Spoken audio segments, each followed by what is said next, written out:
కూడిన దేవుడు అదేవిధంగా దేవుని ఉన్న దేవుడు ప్రియమైన మీకు అందరికీ కూడా మన ప్రభు మన రక్షకుడైన యేసుక్రీస్తు వారి పరిశుద్ధమైన నామములో వందనాలు శుభాలు తెలియజేస్తున్నానండి. దేవుడు స్వాగతం చేద్దాము. సర్వశక్తి గల దేవుని నామమున మహిమ కలుగుగాక. సర్వశక్తి గల దేవుడు మన జీవితంలో మనకు ప్రాముఖ్యమైన రోజుని దయచేస్తున్నాడు. దేవుడు దయచేసిన ఈ రోజుని మనం శ్రద్ధభక్తులతో మనము దేవుని మహిమపరచం, స్తుతించాం. ప్రత్యేకించి స్తుతారాధన ద్వారా మరి చేతులెత్తిన సాయంకాలం నైవేద్యం పరిశుద్ధంగా రాయబడుతుంది. అటు మన అవసరం కూడా చేతులెత్తి పరలోకమున్న దేవునికి స్తుతి నైవేద్యం అర్పించుండగా ఆయన అంగీకరించి ఆయన మహిమపరచబడ్డారు. దేవుడికి స్తోత్రం.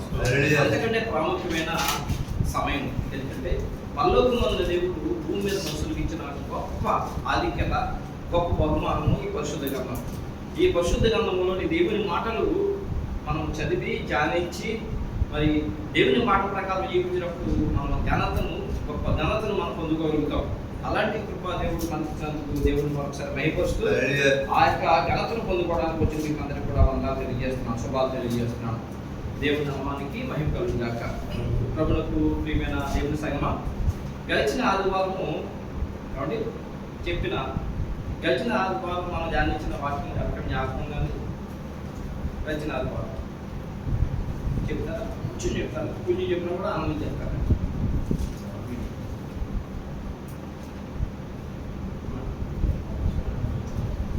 చెప్తారా? ఆదివారం ఎందుకు లేదు, వారు కూడా కాలేదు. ఓకే సరే, నేను జ్ఞాపకం చేస్తున్నాను. ఒకవేళ అది చెప్పండి, కంప్లీట్ చేయండి. భయభక్తిస్తేనే భూమి మీద పరలోకంతో భూమి మీద ఉన్న అదే మనకి నిధి, దేవుడు ఇచ్చిన నిధి. జ్ఞాపకం ఉంచుకున్న వారిని దేవుడు బాబుగా దీవించి ఆశీర్వదించింది గాక. ప్రభువులకు ప్రియమైన మహిమ. గడిచిన వారము మనం చెప్పుకున్న ఆ యొక్క విషయాల్లోనే అదిగా దావీదు కుమారుడైన సొలొమోనుకు దేవుడు జ్ఞానము, బుద్ధిని, వర్ణింప సఖ్యముగాని వివేచన గల మనసును దయచేసి ఉన్నాడు. ఏం చేశాడు?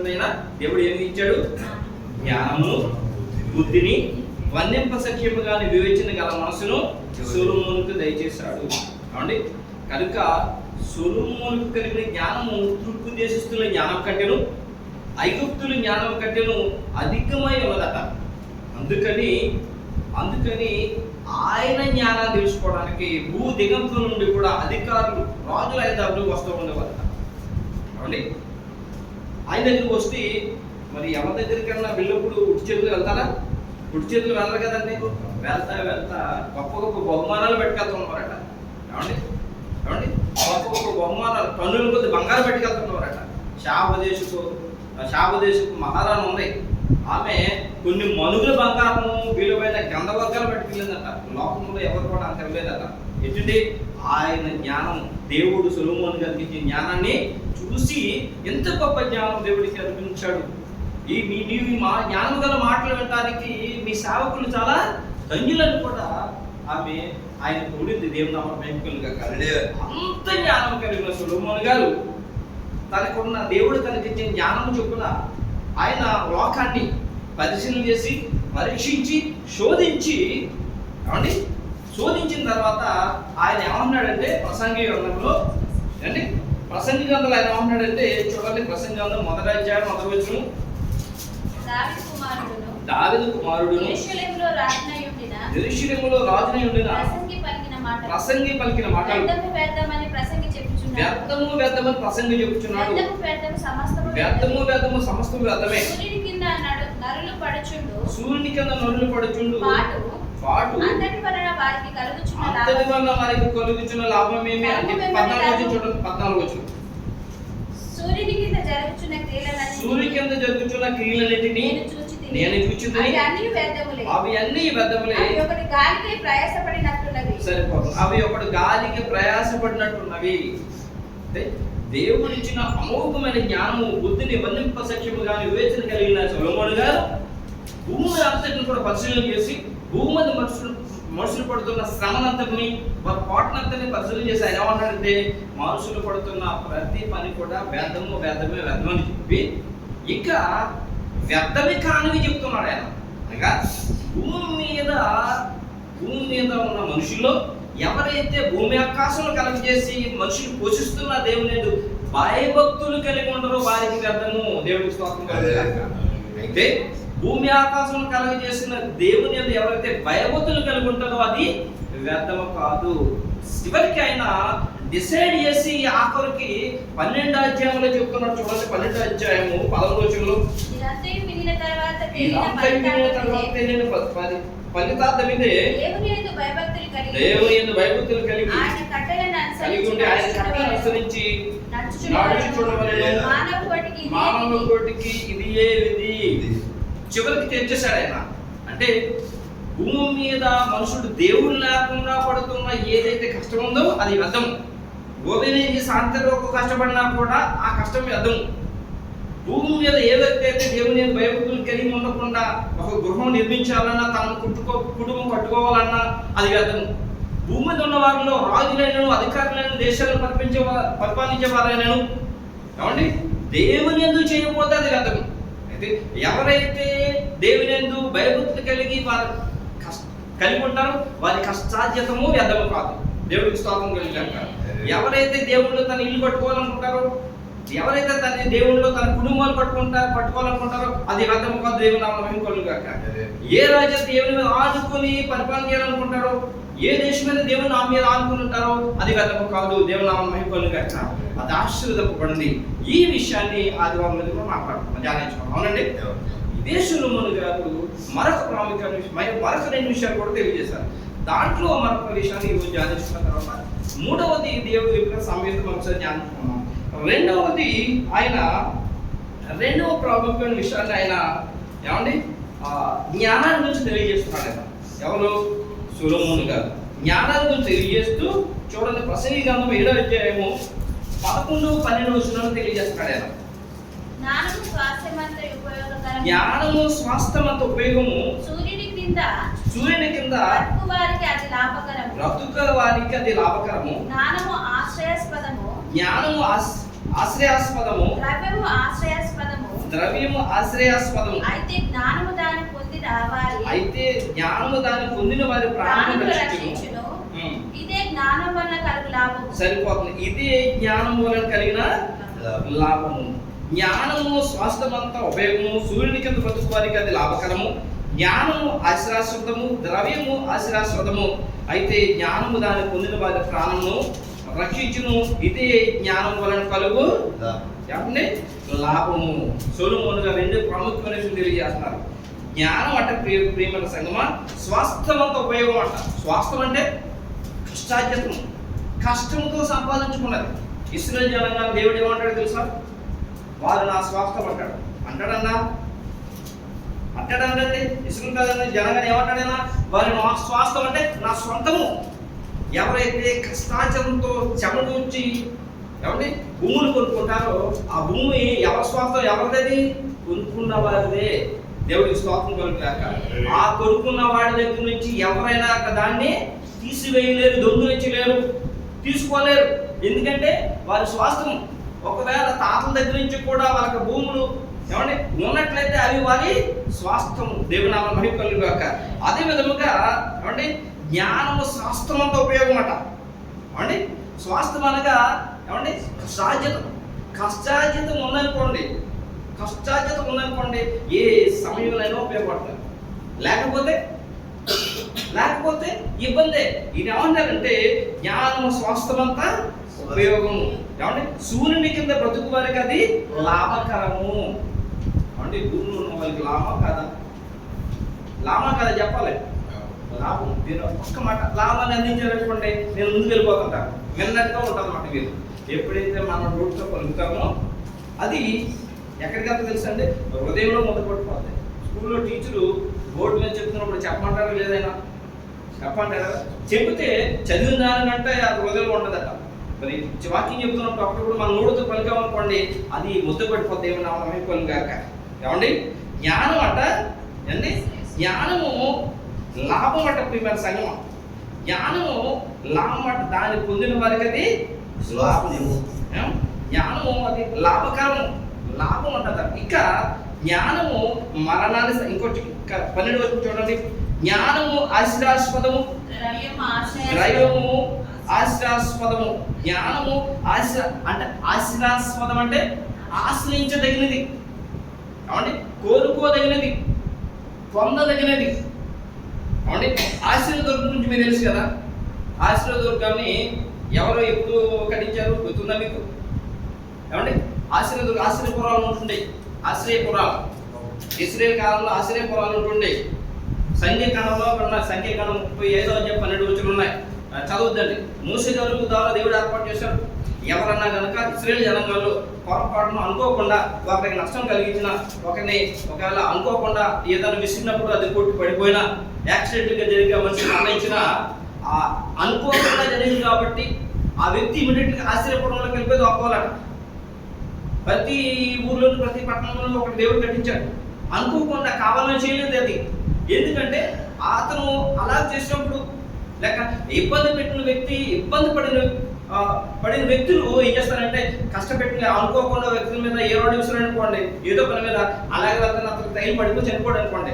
ఇతను కావాలనుకుంటాడా, కావాలని విసిరలేదు కదా. అయితే వాళ్ళు అలా అనుకోరు, ఆ కుటుంబస్తులు కావాలనే మా వాడిని లేకపోతే మా దీన్ని చంపేశారని చెప్పి వాళ్ళు కక్ష కట్టి అతను చంపడానికో లేకపోతే అతని మీద దాడి చేయడానికి ప్రయత్నం చేస్తారు. కాబట్టి ఆ వ్యక్తి వెళ్ళిపోయి ఎక్కడ దోచుకోవాలట? ఆశ్రయపురంలో దోచుకోవాలి. ఏమండి, ఆశ్రయపురంలో దోచుకోవాలి. అయితే నిజం ఈ లోపల నిజం తెలుస్తుంది. 4-5 రోజులు వారంలో అయిపోయిన తర్వాత నిజం తెలిసిన తర్వాత మన కోపం ఏమవుతుంది? చల్లారిపోతుంది. అలాగే ఏమండి, జ్ఞానం అంటే ఏమని రాయబడుతుందండి 12 వచనంలో? ఆశ్రయాస్పదము. మళ్ళా జ్ఞానాన్ని గురించి మళ్ళా ఆశ్రయాస్పదం అంటే ఏంటో తెలియజేస్తూ, జ్ఞానము ఏమన్నాడు మళ్ళీ ఇంకా మరొకసారి రాసారు చూడండి. జ్ఞానము ద్రవ్యం ఆశ్రయాస్పదము. ద్రవ్యం అనగా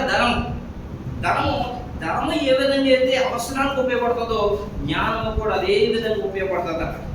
అయితే జ్ఞానము దాన్ని పొందిన వారి ప్రాణమును రక్షించును. అంటే 2 విషయాలు చెప్పి నేను గురించి చేస్తాను. అంటే జ్ఞానము ఎవరైతే పొందుకుంటారో వారి ప్రాణాలు రక్షిస్తుందట. జ్ఞానం ఎవరైతే పొందుకుంటారో వారికి అది లాభం ఉంటుందట. 2 విషయాలు దీంట్లో మనకు అర్థమవుతున్నాయి. ఏమండి, జ్ఞానము వారి ప్రాణమును రక్షించును. జ్ఞానము వారి ప్రాణమును రక్షించును. జ్ఞానము చాలా ప్రయోజనం, చాలా ఉపయోగం. అందుకనే పరిశుద్ధ గ్రంథము ఈ జ్ఞాని అనే స్వరూపమును సామెతల గ్రంథములో జ్ఞానము గురించి రాయిస్తూ, ఏమండి, జ్ఞానము వీధుల్లో కేకలు వేయుచున్నది, సంత వీధుల్లో బిగ్గరగా పలుకుచున్నది.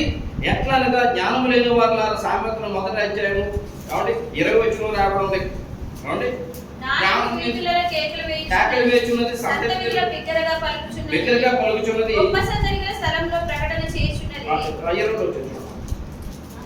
ఎట్లనగా జ్ఞానం లేని వాళ్ళారా, మీరన్నాళ్ళు జ్ఞానం లేని వారే ఉండకూడదు. అంటే జ్ఞానం లేని వారు ఎందుకు జ్ఞానం అంటే, ఒక వ్యక్తి మరణాన్ని నుంచి తప్పించబడాలంటే జ్ఞానం కావాలంట. అంటే దేవుని యందు భయభక్తులు కలిగి ఉంటేనే మనిషి మరణాన్ని తప్పించగలుగుతాడు. దేవుని భయభక్తులు లేకుండా ఇష్టానుసారంగా జీవిస్తాడు. ఏం మాట్లాడతాడో, ఎలా తిడతాడో, ఎలా జీవిస్తాడో ఆ వ్యక్తికి తెలియదు, ఆ వ్యక్తులకే తెలియదు. అలాగే పరిశుద్ధంగా ఉన్న వారిని గురించి దేవుడు రాయించాడు. అవన్నీ సొలొమోను గారు అంతా కూడా పరిశీలన చేసి చూశాడు. దుర్మార్గ దుష్టులు, భయంకరమైన నరస్తులు ఉన్నారు. వారందరికీ ఏమీ లేదు అంటే సరిగ్గా మంచిగా జీవించాలనే జ్ఞానం లేదు. కాబట్టి ఏమంటే జ్ఞానం ఏం చేస్తున్నట్ట విధుల్లో కేకలు వేస్తుంది. ఎందుకంటే జ్ఞానం లేని వాళ్ళు ఎన్నాళ్ళు మీరు అవివేకంగా ఉంటారు, మీరు జ్ఞానం కలిగి మంచి పనులు చేయండి అని జ్ఞానం విధుల్లో కేకలు వేస్తుందట. మరి జ్ఞానం లేకపోతే ఏమవుతుందో హోషేయ గ్రంథంలో రాయబడింది. హోషేయ గ్రంథం 4:6 వచనం. హోషేయ గ్రంథం 4:6 వచనం. నా జనులు జ్ఞానము లేని వారే నశించుచున్నారు. అంటే ఏమి లేకంటే జ్ఞానం లేక. ఏమండి, జ్ఞానం లేకపోతే మనిషి అతని ఇష్టానుసారంగా జీవిస్తాడు. పొరుగు వారి మేలుకొని కానీ పెరుగు అని మంచి కానీ ఏమాత్రం కోరుకోరు జ్ఞానం లేకపోతే. కాబట్టి ఎప్పుడైతే పొరుగు వారు మేలు కోరుకోరో, ఏమండి, పొరుగు వారి క్షేమం కోరుకోరో, ఆటోమేటిక్గా వారికి నష్టమే కలుగుతుంది. ఏమండి, నష్టమే కలుగుతుంది. నిన్ను వల్ల నీ పొరుగు వారిని ప్రేమించమని దేవుడు ఆజ్ఞ ఇచ్చాడు. మరి ఆజ్ఞ పాటించకపోతే ఏమవుతుంది? ఆజ్ఞాతిక్రమము పాపం. ఆ విధముగా దీనికి ఈ జ్ఞానం లేక జనులట నశించిపోతున్నారని దేవుడు సెలవిస్తూ ఉన్నాడు. యెషయా గ్రంథం 5:11 చూడండి. ఇంకా దేవుని దగ్గర నశించిపోతున్నారు యెషయా ద్వారా దేవుడు. కావున నా ప్రజలు జ్ఞానం లేక చెరపట్టబడిపోచున్నారు.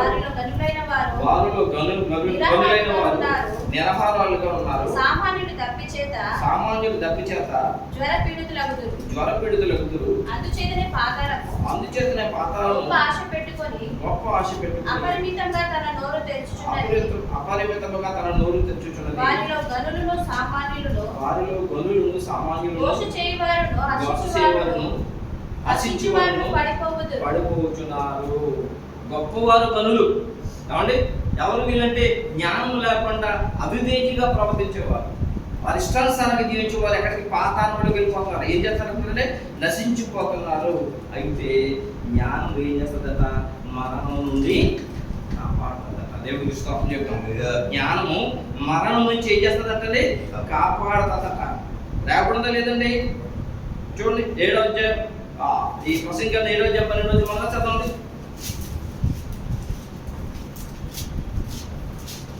జ్ఞానము ఆశీర్వాదము, ద్రవ్యము ఆశీర్వాదం. అయితే జ్ఞానము దాన్ని పొందిన వారి ప్రాణమును రక్షించును. జ్ఞానం ఏం చేస్తుందట? ఎవరైతే జ్ఞానం కలిగి ఉంటారో, జ్ఞానం పొందిన వారి ప్రాణాన్ని రక్షిస్తుందట. ఎలాగూ రక్షిస్తున్నట్టు సొలొమోను గారే, ఏమండి, సొలొమోను గారే తెలియజేశారు. ఎలాగ రక్షిస్తారో సొలొమోను గారే తెలియజేశారండి. ప్రియమ సంగమం చూడండి. ప్రసంగి గ్రంథము 9వ అధ్యాయం 14-15 వచనాలు. ఏమనగా ఒక చిన్న పట్టణం ఉండేది. దాని యందు కొద్దిమంది కాపురం ఉండేది. గొప్ప రాజు వచ్చి దాన్ని ముట్టడి చేసి, దాని మీదకి గొప్ప రాజు వచ్చి దాన్ని ముట్టడి వేసి, దాని ఎదుట గొప్ప బురుజులు కట్టించెను. అయితే అందులో జ్ఞానం గల ఒక భేదవాడు ఉండి జ్ఞానము చేత ఆ పట్టణమును రక్షించెను. సరిపోతుందండి. అయితే అందులో జ్ఞానం గల ఒక భేదవాడు ఉండి తన జ్ఞానం చేత ఆ పట్టణమును రక్షించెను. మరొకసారి చదువుతున్నా. యామనగా ఒక చిన్న పట్టణం ఉండేది. దాని యందు కొద్దిమంది కాపురం ఉండేది.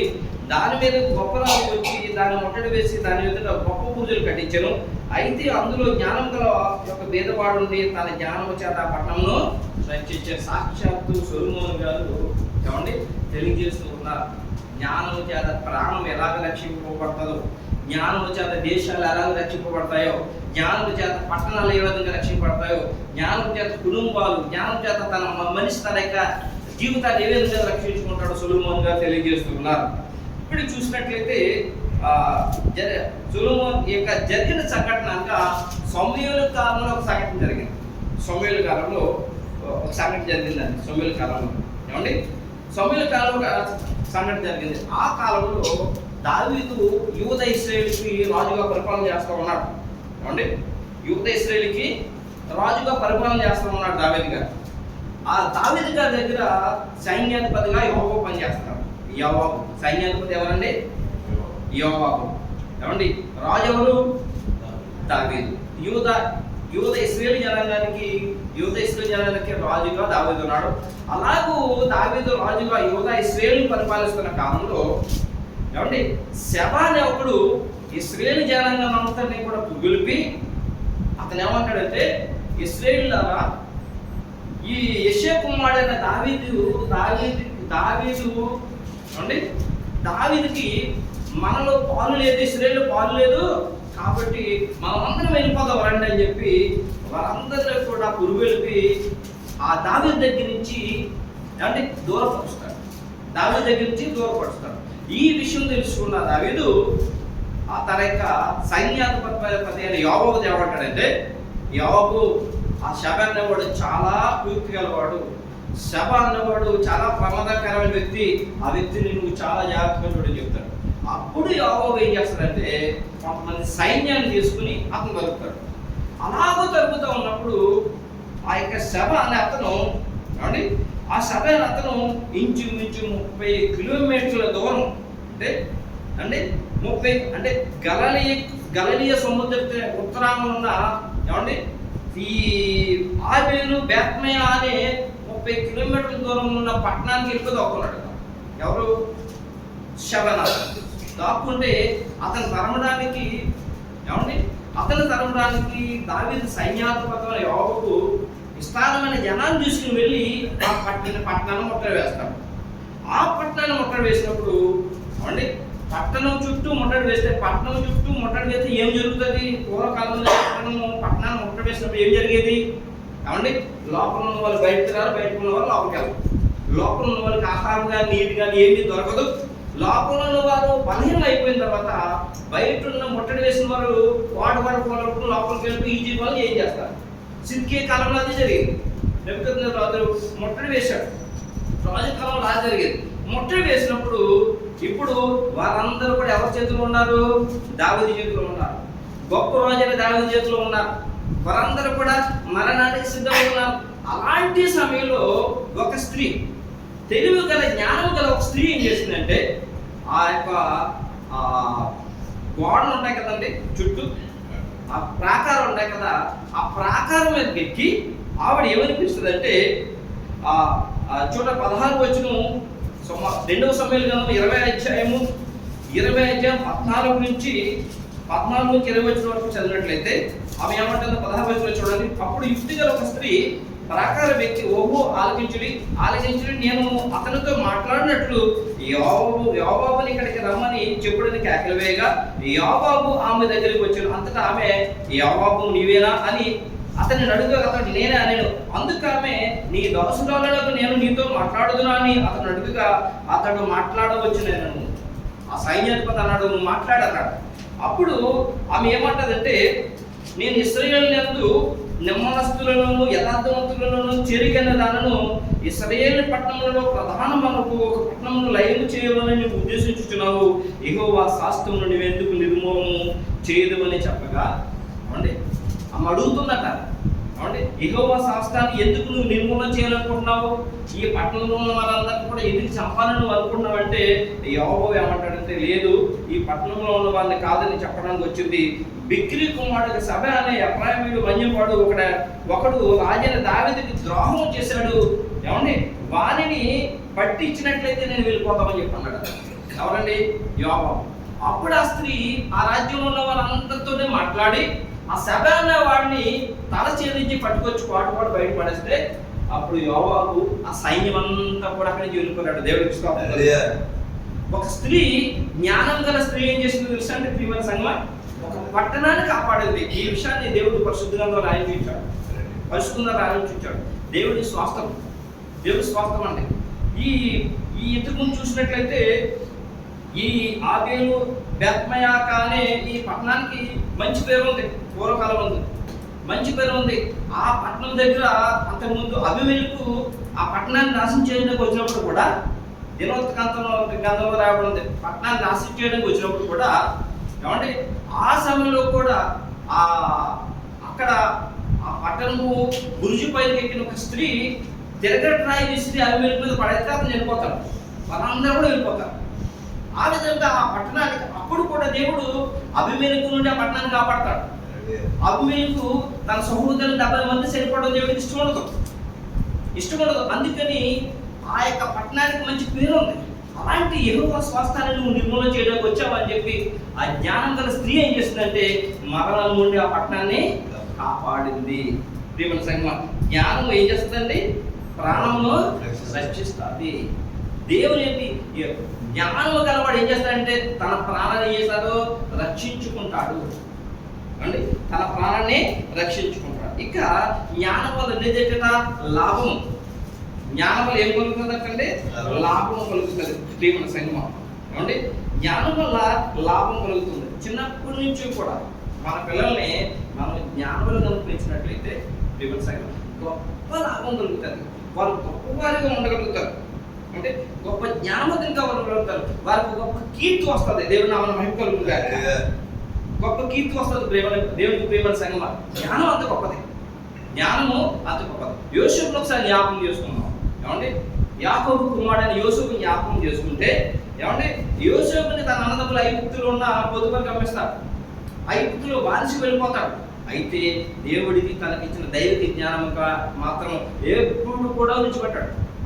ఎప్పుడు కూడా విడిచిపెట్టడండి. ఆ దైవిక జ్ఞానాన్ని విడిచిపెట్టకుండా గొప్ప గొప్ప కార్యాలు చేస్తాడు. పోతీఫరు ఇంట్లో ఉండగా అతను వ్యాపారం చేసి ఎక్కువ సొమ్ము గడించి పోతీఫరుని అనంతరం చేస్తాడు. దేవుని నామం మహిమను కాక. గొప్ప జ్ఞానం దేవుడు సొలొమోనుకి ఇచ్చాడు, యోసేపు గారికి ఇచ్చాడు. అవునండి, ఆ జ్ఞానంతో పోతీఫరు గొప్పవాడైపోతాడు. ఎందుకంటే ఈ యొక్క జ్ఞానము గల వారు ఎక్కడున్నా కూడా వారు గొప్పవారు ఉండగలుగుతారు. ఎప్పుడైతే ఆ యొక్క యోసేపు ఐగుప్తు దేశంలో పోతీఫరు ఇంట్లో ఉన్నాడో, ఆ తర్వాత చైన్ నేరకి జైల్లో ఉన్నాడో, ఒక రోజుని పరుపు కళ రప్పిస్తాడు, కళ చేస్తాడు దేవుడు.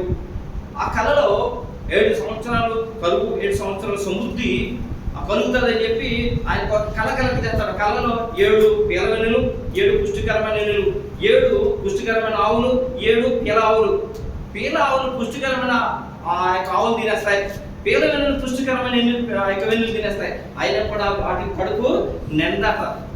అంటే కరువు అంత భయంకరంగా ఉంటుందని చెప్పి దేవుడు పరోకి కళ కలగజేస్తే, ఆ కళ భావము ఐగుప్తులో ఉన్న శకుని గండ్రు కానీ, మాంత్రికులు కానీ, మరి జ్ఞానవంతులు కానీ ఎవరు తెలియజేయకపోతే, అతను జ్ఞానం గల మార్గం ఎదురు చూస్తూ ఉండగా, మరి రాజు దగ్గర పానదాయక అధికారి ఉంటాడు. అతను పలానా వ్యక్తిని చూశాను, అతనికి దేవుడు గొప్ప జ్ఞానం ఇచ్చాడు, మీరు అడిగిన యొక్క కళకి అతని భావం తెలియజేస్తున్నప్పుడు ఇమీడియట్లుగా యొక్క రాజు తన యొక్క సైనికులు పంపించి ప్రశస్తమైన వస్త్రాలు తొలగించేసి ఆ యోసేపు రాజ్యాన్ని తీసుకొస్తాడు.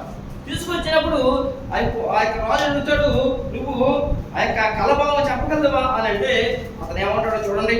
కళభావం చెప్పగలదంటే అది ఏమంటే తెలుసండి, నేను చెప్తున్నాను, నేను చెప్పగలను, నాకు ఆ సమాజం ఉన్నది అనలేదండి. యోసేపు ఏమన్నాడు తెలుసండి, అయినా ఏమండి ఏమన్నాడు చూడండి. ఆదికాండము 41వ అధ్యాయము 16వ వచనం.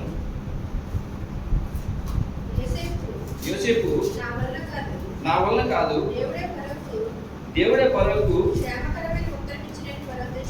దేవుడికి స్తోత్రం కలుగును గాక. యోసేపు ఏమన్నాడు, నా వలన కాదు, ఏమండి, దేవుడే పరులకు క్షేమకరమైన.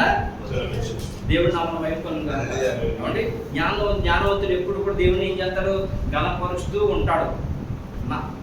దేవుడి యొక్క గొప్పతనాలు ఎప్పుడు చెప్తూ ఉంటాడు. ఇది యథార్థమైనది, వాక్యానుసారమైనది. దేవుని ప్రేమ సంగమా, ఇతను దేవుడే క్షేమకరమైన సమాచారం తెలియజేస్తాడు పర్వాలన్నప్పుడు, ఏమండి అని చెప్పి జరగబోయే దాని గురించి అతను చెప్తాడు.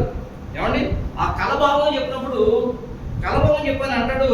ఆయన అంటాడు, ఏమంటాడంటే,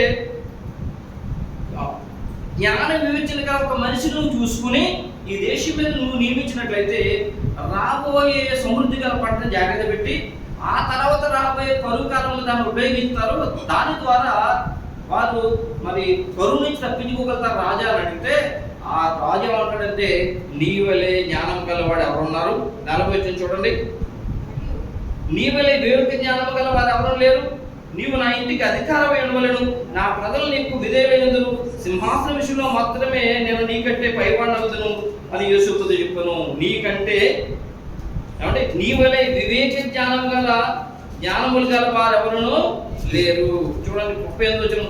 అతడు తన సేవకులను చూసి, ఇతని వలె దేవుని ఆత్మ గల మనుషులను కనుగొనగలమా అని అన్నాడు. మరియు ఫరో, ఇతడు ఇదంతా నీకు తెలియపరచు, దేవుడు ఇదంతా నీకు తెలియపరచాడు కనుక నీ వల్ల వివేక జ్ఞానము గల వారు ఎవరనో లేరు. చూడండి, జ్ఞానము యొక్క యోసేపుని ఏం చేసిందంటే, ఐగుప్తు దేశానికి అధికారిగా చేసిందట.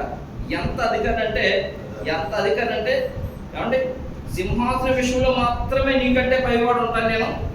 ఏమండి, ఇక ఈ దేశం అంతా కూడా నీ చేతిలో ఉందని చెప్పాడు ఆయన. చూడండి, చదవండి 41 వచ్చిన దగ్గర చదవండి. 41 అధ్యాయం 40 వచ్చిన దగ్గర ముందుకి. మరియు ఫరో, చూడుము, ఐగుప్తు దేశమంతటి మీద నిన్ను నియమించి ఉన్నానని యోసేపుతో చెప్పాను. మరియు ఫరో తన చేతినున్న తన ఉంగరము తీసి యోసేపు చేతిని పెట్టి సన్నపు నార బట్టలను తొడిగించి అతని మెడకు బంగారు గొలుసులు వేసి తన రెండవ రథం మీద అతన్ని ఎక్కించెను. తన రెండవ రథం మీద అతన్ని ఎక్కించాను. అప్పుడు వందనం చేయడని అతని ముందర అప్పుడు వందనము చేయడని అతని ముందర జల్లు కేకలు వేసి జనులు కేకలు వేశారు. అట్లా ఐగుప్తు దేశం అట్లా ఐగుప్తు దేశం అంతటి మీద అతన్ని నియమించెను. అతన్ని నియమించాను. మరియు ఫరో యెహోవాతో ఫరో నేనే ఆయనను నీ సెలవు లేక ఐగుప్తు దేశం అంతటను ఏ మనుషుడును తన చేతులేనను కాలులేనను ఎత్తకూడదని చెప్తుంది దేవుని నామమున మహిమ కలుగుగాక. ఎవరి మనిషిలో జ్ఞానము ఏమండి యోసేపుని ఎక్కడ తీసుకెళ్ళిందంటే ఎక్కలేనంత ఎత్తుకు తీసుకెళ్ళి దేవుని నామమున మహిమ కలుగుగాక. ఏమండి జ్ఞానం ఏంటంట లాభము. జ్ఞానం ఏంటంటే లాభము. అదే విధంగా చూసినట్లయితే ఏమంటే ఇంకొక బాలుగురు ఉన్నారు. ఆ నలుగురు ఎవరు మనకు బాగా తెలుసు. ఏమండి నలుగురు బాలురు ఉన్నారు. ఏమండి ఆ బాలురు గురించి నెబుకద్నెజరు అంటాడు తెలుసా అండి. నెబుకద్నెజరు అంటాడు వీరికి ఉండే జ్ఞానము ఏమండి ఆ దేశంలో ఉన్న కల్దీయులు కానీ మాంత్రికులు కానీ సుకులుగాట్లు కానీ ఎవరికి లేదని చెప్తాడు. దానియేలు గ్రంథం 1వ అధ్యాయం. దానియేలు గ్రంథం 1వ అధ్యాయం చూడండి 17 వచనం నుండి 21 వచనం వరకు. ఈ నలుగురు బాలుర సంగతి ఏమనగా దేవుడు వారికి జ్ఞానము సకల శాస్త్ర ప్రావీణ్యత వివేచన అనుగ్రహించెను. మరి దానిలో సకల విధములను దర్శనములను స్వప్న భావన గ్రహించి తెలివిగలవాడై ఉండెను. నెబుకద్నెజరు తన సముఖమునకు వారి దేవుళ్ళని ఆజ్ఞయించి నియమించిన దినములు రాగానే నపుంసకుల అధిపతి రాజు సముఖమున వారిని నిలబెట్టెను. రాజు వారితో మాట్లాడగా వారందరిలో దానియేలు, హనన్యా, మిషాయేలు, ఆజర్య వంటి వారే రాజు సముఖమున నిలిచిరి. రాజు వీరి యొద్ద విచారణ చేయగా జ్ఞాన వివేకముల సంబంధమైన ప్రతి విషయంలో వీరు తన రాజ్యం అంతటా యందు శకులుగాండ కంటే గారడి విద్య గలవారందరికంటేను 10 అంతలు శ్రేష్ఠులని తెలియబడి దేవుడు 10 అంతలు శ్రేష్ఠులట. దేవుడు దీనికి ఇచ్చిన జ్ఞానాన్ని బట్టి దేవుడు ఒక రోజు నెబుకద్నెజరు కలకలగ చేస్తారు. కలకలగ చేసినప్పుడు ఆ కలభావము లోకంలో వారు కూడా తెలియజేయనప్పుడు ఈ దానియేలు దేవుడి దగ్గర దానియేలు ఈ యొక్క ముగ్గురు స్నేహితులు కలిసి దేవుడి దగ్గరికి వెళ్ళి ప్రార్థన చేయగా దేవుడు వారికి కలభావం తెలియజేస్తాడు. దేవుడి సంగమ దేవుడు వారికి కలభావం తెలియజేయక అప్పుడు దేవుడిని వారు స్తుతిస్తూ ఉంటారు. చూడండి 2వ అధ్యాయం 17 వచనం. అప్పుడు దానియేలు తన ఇంటికి పోయి తన స్నేహితులైన హనన్యాకును మిషాయేలుకును అజర్యాకును సంగతి తెలియజేసి తానును తన స్నేహితులను బబులోనులో తక్కిన జ్ఞానులతో కూడా నశింపకుండునట్లు ఆ కల యొక్క మర్మ విషయంలో పరలోకమందున దేవుని వలన కటాక్షం పొందు నిమిత్తమై ఆయనను వేడుకొనుడని వారిని హెచ్చరించెను. అంతటా రాత్రి యందు దర్శనము చేత ఆ మర్మము దానియేలు బయలుపరచబడెను గనుక దానియేలు పరలోకమందున దేవుని స్తుతించెను. ఎట్లనగా దేవుడు జ్ఞానబలము గలవాడు యెహోవాలన్నిటిను దేవుని నామస్తుతినందును గాక. దానియేలుకు తెలియజేయబడ్డదట మర్మం. ఎప్పుడైతే ఆ గొప్ప మర్మం దానియేలు చెప్పాడో వెంటనే ప్రపంచాన్ని గడగడలాడించిన నెబుకద్నెజరు సాష్టాంగ నమస్కరించాడు దానియేలుకి. దేవుడికి స్తోత్రం కలుగును గాక. చూడండి 40వ వచనం 2వ అధ్యాయం 40వ వచనం చూడండి. అంతటా రాజు నెబుకద్నెజరు దానియేలుకు సాష్టాంగ నమస్కారం చేసి అతను పూజించి నైవేద్య ధూపములు అతనికి సమర్పించి ఆజ్ఞాపించెను. మరియు రాజు ఈ మర్మమును బయలుపరచుటకు నీవు సమర్థుడవే. ఈ దేవుడు దేవతలకు రాజులకు ప్రభువును మర్మములు బయలుపరచు వాడై ఉన్నాడని దానియేలుకు ప్రత్యుత్తరం ఇచ్చెను. అప్పుడు రాజు దానియేలును బహుగా హెచ్చించి అనేక గొప్ప దానములు ఇచ్చి అతని బబులోను సంస్థానమంతటి మీద అధిపతిగాను బబులోను రాజులందరిలో ప్రధానినిగాను నియమించెను. అంతటా దానియేలు రాజునందు రాజునందు మనవి మనవి చేసుకొనగా రాజు రాజు షడ్రకు మేషకు షద్రకు అబద్ధిగోయైన వారిని బబులోను సంస్థానం మీద విచారణ కర్తలుగా నియమించారు. అయితే దానియేలు రాజు సన్నిధిలో ఉండేది. దేవుడు నామమున మహిమ కలుగును గాక. జ్ఞానం ఎంత లాభం అంటే దేవుని సంగమా, చెరకొని పడిన వారిని సహితము దేవుని మాట్లాడటం ద్వారా అంటే వారిని అధిపతులుగా చేశాడు. చాలా జాగ్రత్తగా ఆలోచించారు ప్రియులు. మనం ఎన్ని వేల కిలోమీటర్ల దూరం వచ్చాం. ఏమంటే మనం తీసుకెళ్ళి ఎక్కడ పెట్టారు చెప్పండి? గవర్నమెంట్ జాబ్లో పెట్టాడు. దేవుడు నామమున మహిమ కలుగును గాక. దేవుడికి స్తోత్రం. అలాగే ఎప్పుడైతే దేవుని భయభక్తి కలిగి ఉంటారో వారి దేవుడు ఎప్పుడు కూడా తులసివేయడు. తులసివేయడు. ఈ దానియేలు, షద్రకు, మేషకు, అబేద్నెగోను అనే వారిని దేవుడు ఎక్కడ పెట్టాడు తెలుసా అండి? ఆ యొక్క బబులోను రాజ్యాన్ని పరిపాలించే రాజుకి సహాయకారులుగా పెట్టాడు. గొప్ప ఆధిక్యం. ఈ జ్ఞానం వల్ల ఏం కలుగుతుందండి? గొప్ప లాభం కలుగుతుంది. అయితే ఎంత గొప్ప లాభం కలిగిన ఈ జ్ఞానం ఎక్కడ దొరుకుతుంది? ఈ జ్ఞానం దొరికే స్థలం ఏది?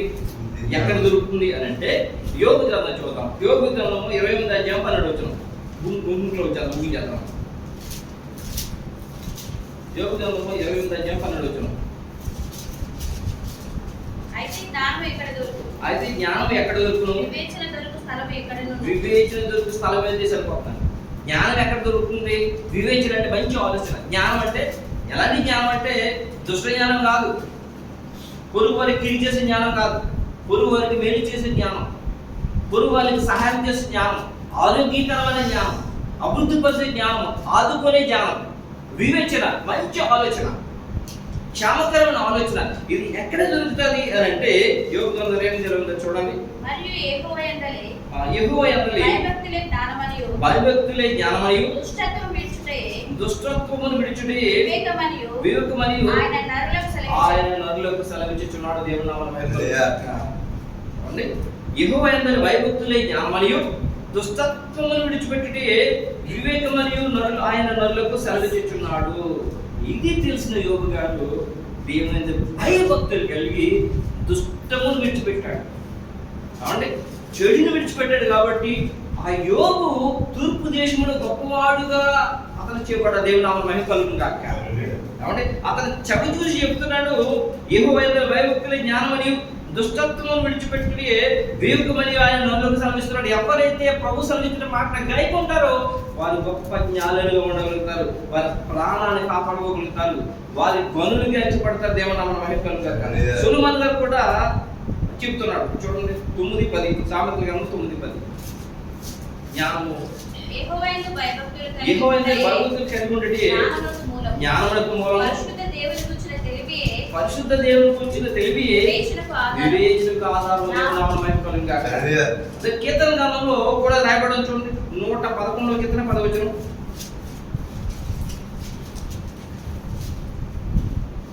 యెహోవా యందలి భయము జ్ఞానమునకు మూలం. ఆయన శాసనం అనుసరించు వారందరూ మంచి వివేకం గలవారు.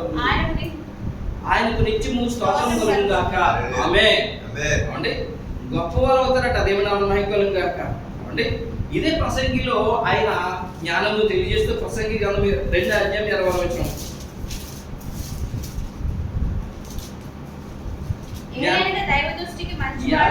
దైవ దృష్టికి మంచి వాడిగా ఉన్నవానికి దేవుడు జ్ఞానము తెలివిని ఆనందమును అనుగ్రహించి సరిపోతున్నాడు.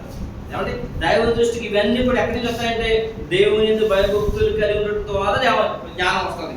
ఏమండి అలాగూ దేవుని దృష్టికి, దైవ దృష్టికి, దేవుని భయభక్తులు కలిగి ఎవరైతే ఉంటారో అంటే కలిగి మంచివాడిగా, మేలు చేసేవాడిగా, ఆదుకునే వాడికి, సహకారిగా ఎవరైతే ఉంటారో ప్రియమైన సంగమా, వారికి దేవుడు ఏం చేస్తాడట? జ్ఞానాన్ని ఇస్తాడట, ఆనందాన్ని అనుగ్రహిస్తాడట. దేవుడు నామమున మహిమ కలుగును గాక. ఈ జ్ఞానాన్ని ఎంతమంది అడుగుతున్నారు? ఎప్పుడైనా ప్రభువా నాకు జ్ఞానం కావాలని అడుగుతాం. మనకు కావాలని అడుగుతాం కానీ జ్ఞానం దగ్గర వచ్చినప్పుడు అడగం. మన ప్రాంతంలో ఎప్పుడైనా నాకు జ్ఞానం కావాలని ఎప్పుడైనా అడిగే సందర్భాలు ఎక్కువ ఉన్నాయంటారా? తక్కువ ఉన్నాయి. చిన్నపిల్లలు మరీ ప్రాముఖ్యంగా చిన్నపిల్లలు అడగాలి. మరీ ప్రాబ్లం చిన్నపిల్లలు అడగాలి, ప్రతి ఒక్కరు కూడా అడగాలి. ఎందుకంటే జ్ఞానాన్ని గురించి అడిగితే దేవుడు ప్రతి ఒక్కరికి ఇస్తాడట. జ్ఞానం గురించి అడిగితే ఏమండి చూడండి, యాకోబు పత్రిక 1:5 రాయబడింది.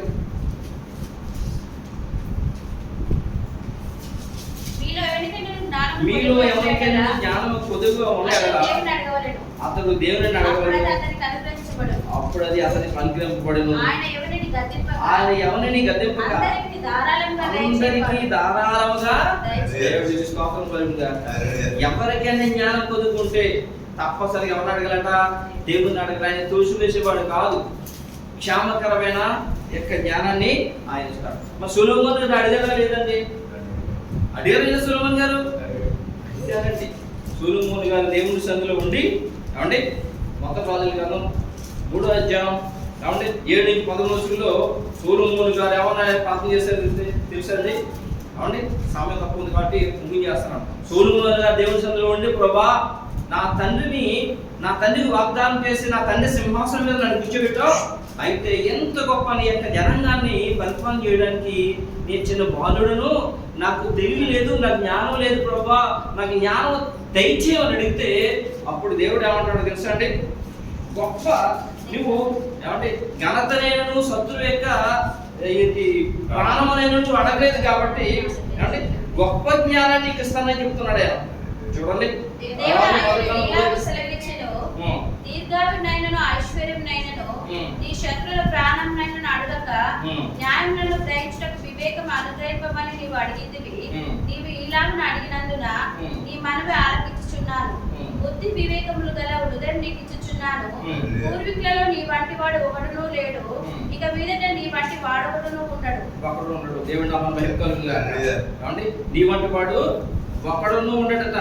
ఏమండి పూర్వీకులలో నీ వంటి వాడు ఒకడు లేడు, ఇక మీద నీ వంటి వాడు ఒకడును ఉన్నాడు. దేవుని నామమున మహిమ కలుగునుగాక. అంటే జ్ఞానాన్ని ఎవరు అడిగారు?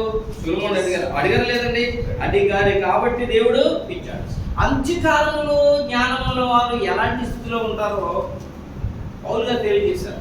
జ్ఞానం అంటే జ్ఞానం ఉన్నవారు లోకంలో. అంత్యకాలం మనం అంత్యకాలంలో కడల కాలంలో ఉన్నాం. మరి కడల కాలంలో ఉన్నప్పుడు జ్ఞానం గలవారి యొక్క ప్రవర్తన ఎలా ఉండదు సొలొమోను తెలియజేస్తాను చెప్పేసి ముగింపు చేస్తాను. చూడండి యాకోబు పత్రిక యాకోబు గారు దేవుని శిష్యుడు యాకోబు గారు తెలియజేస్తున్నారు. చూడండి యాకోబు పత్రిక 3వ అధ్యాయం 15